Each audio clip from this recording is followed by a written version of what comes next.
Olá, pessoas! Tudo bem? Vamos falar hoje sobre a sociedade mineradora no Brasil, ou ciclo da mineração, ou sistema econômico minerador, ou chame como você quiser, mas é o ouro e o diamante que, na verdade, não ficou no Brasil. Foi tudo embora quase para Portugal, e Portugal, por causa de uns tratados lá, o Tratado de Mito, acabou tendo que mandar tudo ouro para Inglaterra. Então, aquela coroa da rainha e agora do rei da Inglaterra tem ouro brasileiro, com certeza. Devolve aí, Inglaterra. Tá pensando o quê? Vamos lá, vamos falar então sobre a mineração no Brasil. Para começar a falar da mineração, temos que lembrar que a mineração ela vem depois do declínio da sociedade açucareira, né, do sistema do açúcar. Vamos lembrar um pouquinho, né? O sistema açucareiro foi implementado para fomentar a colonização do Brasil lá por Martim Afonso de Souza em 1534, certo? E a principal produção era no Nordeste brasileiro, né? Havia uma aliança entre brasileiros, portugueses e holandeses na produção do açúcar no Brasil, até que acontece, né, a famigerada União Ibérica. E aí a Espanha corta relações com a Holanda, porque eles estavam tendo umas treta lá na Europa, estavam em guerra pela independência dos Países Baixos e assim por diante. Mas enfim, né, o açúcar, né, ele vai entrar em declínio, principalmente com a expulsão dos holandeses em 1654, depois das chamadas Batalhas de Guararapes, né, e outros eventos aí, né, como quando os holandeses tiraram o Maurício de Nassau daqui, começou a dar uma problemada aí e houve a expulsão dos holandeses. Só que os holandeses, eles começaram a produzir açúcar nas Antilhas, concorrendo com a produção brasileira de açúcar. E isso fez com que, né, o nosso sistema açucareiro entrasse numa crise muito forte, forçando, né, as pessoas a procurarem outras alternativas econômicas. Entre esses atores estavam os bandeirantes, né, que buscando metais preciosos vão encontrar esses metais, principalmente ouro e diamante, na região das Minas Gerais. E a partir daí começa uma corrida do ouro. Todo mundo queria vir para o Brasil. Os portugueses vieram tudo. Eles ficaram até preocupados porque começou a diminuir a população de Portugal, de tanta gente que estava vindo para o Brasil atrás do ouro, atrás de ficar rico rapidamente, né, trabalhando na mineração, né? Muito bem. Inclusive, a corrida do ouro no Brasil, ela é considerada a primeira corrida na América, tá? Antes lá dos Estados Unidos, inclusive. A primeira grande corrida do ouro é aqui pro Brasil, né? Para a região das Minas Gerais, certo? Inclusive deu uma treta, deu treta. Entre 1708 e 1709 aconteceu a Guerra dos Emboabas. Por quê? O que é a Guerra dos Emboabas? Emboaba era o jeito carinhoso que os bandeirantes chamavam os portugueses, né? Mas o que aconteceu? Os bandeirantes encontraram as Minas Gerais, né? E eles reivindicavam a posse das jazidas e das datas, né? Dali da região das Minas. Mas os portugueses chegaram e falaram que não, como eles eram metropolitanos e tinham o apoio da coroa, era eles que tinham a preferência na escolha e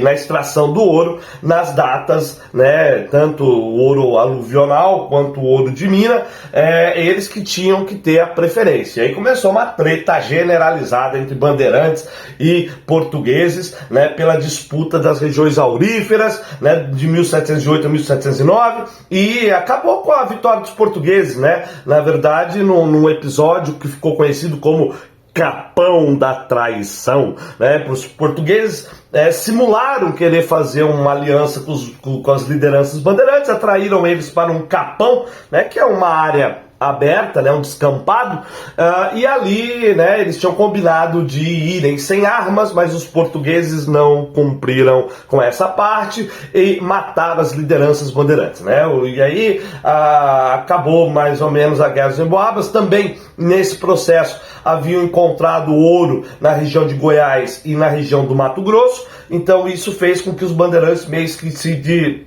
dispersassem ali da região, e os portugueses assumem então o controle da região mineradora, né? Bom, mas vamos lá. O que eu preciso saber de transformação da sociedade mineradora em relação à sociedade açucareira? Primeiro, a democratização econômica, certo? Como foi considerada livre a extração, qualquer um poderia vir para fazer a extração, né, minerar o ouro na região das minas. Tendo escravizados ou não, né, porque tinha muito ouro de aluvião, que era aquele ouro que ficava no leito dos rios, né, sedentarizado ali no leito dos rios. Então você podia vir só com uma bateia na mão, né, que é um instrumento que coloca lá para separar o ouro da areia, o ouro de aluvião.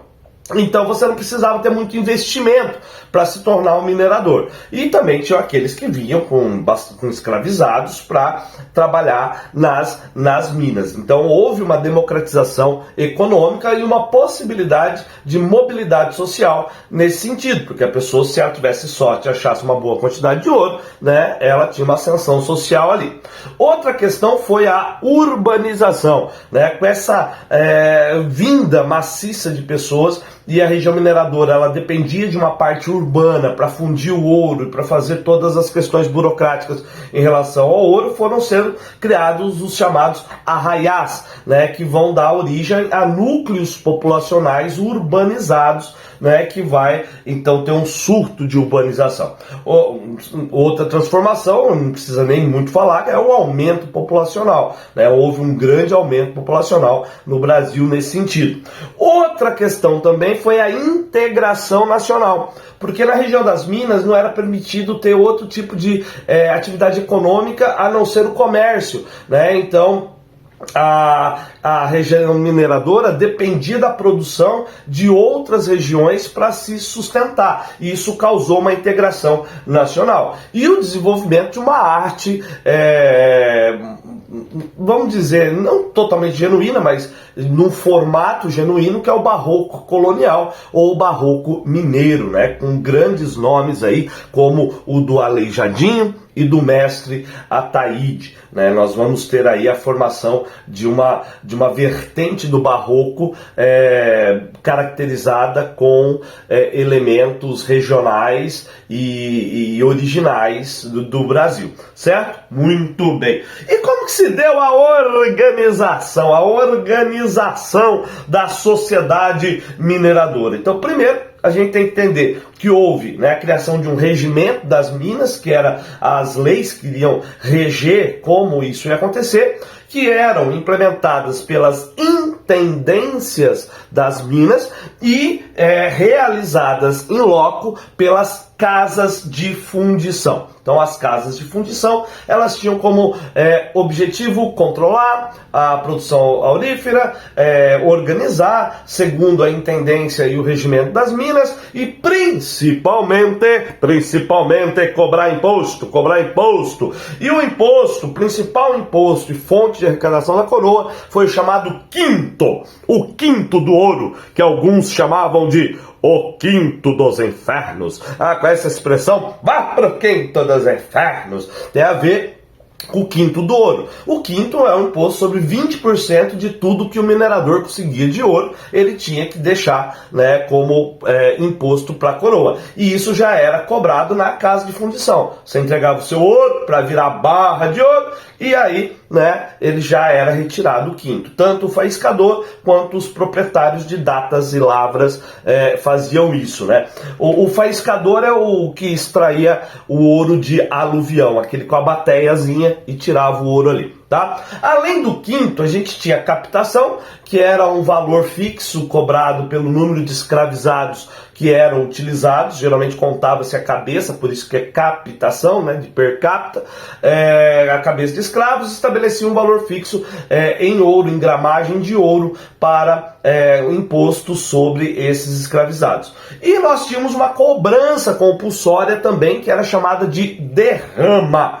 A derrama era feita pelos dragões, né, pelo regimento dos dragões, que depois vão se tornar os dragões da independência, mas o regimento dos dragões, quando o imposto não atingia o seu mínimo, né, e qual que era o mínimo, professor? Anualmente, ao arrecadar o quinto, deveria dar uma quantidade de 100 arrobas de ouro. 100 arrobas de ouro, arroba é 15 quilos, dá 1.500 quilos, 1,5 tonelada de ouro. Eu sou professor de história, não de matemática. Se eu tiver errado, alguém me corrige nos comentários aí. Mas 100 arrobas são 1.500 quilos de ouro, acredito eu, certo? É ouro pra caramba, pra caramba. Quando não alcançava essas 100 arrobas, né, ficava faltando, sei lá, 2 arrobas, 10 arrobas, para dar as 100 arrobas, a coroa decretava a derrama. Então, o regimento dos dragões ia lá, invadia a casa das pessoas e ia confiscando tudo que tivesse valor,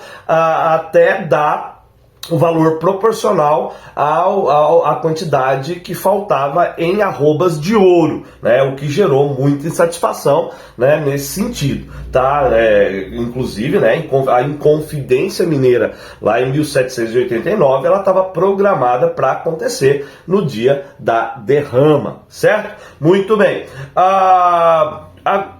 Tá, do ouro. O ouro é interessante porque o ouro era livre exploração, tá? Qualquer um podia chegar e explorar o ouro, desde que recolhesse o quinto. E também foi encontrado diamantes, né? Agora, o diamante vai ser criado o Distrito Diamantino, que era um estanco régio, né? Quem organizava era a coroa, quem permitia era a coroa, né? Tinha a figura dos contratadores, que eram os que contratavam e que organizavam quem iria extrair, mas essas pessoas respondiam diretamente à coroa, certo?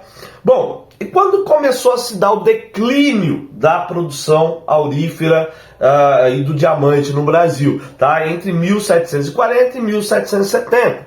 E por que houve o declínio? Primeiro, porque eles tinham técnicas rudimentares, então eles não conseguiam, né, o ouro de aluvião, que era do leito dos rios, se esgotou rapidamente, né? E o ouro que era extraído das minas começou a ficar muito profundo, necessitava de novas técnicas ali de garimpagem e que eles não tinham naquele momento. Então o ouro foi naturalmente se esgotando, como os diamantes também. Então isso levou a um declínio da produção aurífera, né, que vai levar, como eu disse, a várias revoltas, né? A gente tem 3 grandes revoltas envolvidas nesse momento. Primeiro, que eu já citei, que é a Guerra dos Emboabas, que é pelo domínio das regiões mineradoras entre bandeirantes e portugueses. Aí nós temos também uma revolta chamada Revolta de Filipe dos Santos, ou Revolta de Vila Rica, que acontece quando a coroa proíbe a circulação de ouro em pó, e o Filipe dos Santos era um faiscador